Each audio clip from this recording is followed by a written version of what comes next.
Advocate Ashish Minal बाबाजी शेलार ईश्वर साक्ष शपथ घेतो की कायद्याद्वारे स्थापित झाले आहे अशा भारताच्या संविधानाबद्दल मी खरी श्रद्धा व निष्ठा बाळगेन। मी भारताची सार्वभौमता व एकात्मता उन्नत राखेन।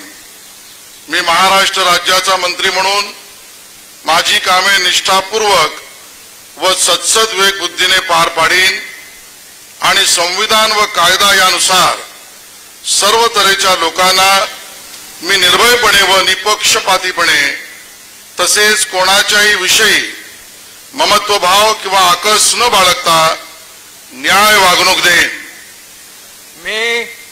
मी ॲडव्होकेट आशिष मिनल बाबाजी शेलार ईश्वर साक्ष शपथ घेतो की महाराष्ट्र राज्याचा मंत्री म्हणून माझ्या विचारार्थ आणली जाईल किंवा मला ज्ञात होईल अशी कोणतीही बाब असा मंत्री म्हणून माझी कामे यथायोग्य पार पाडण्यासाठी आवश्यक असेल ते खेरीज करून एरवी मी कोणत्याही व्यक्तीला किंवा व्यक्तींना प्रत्यक्षपणे वा अप्रत्यक्षपणे कळवणार नाही किंवा त्यांच्याकडे उघड करणार नाही।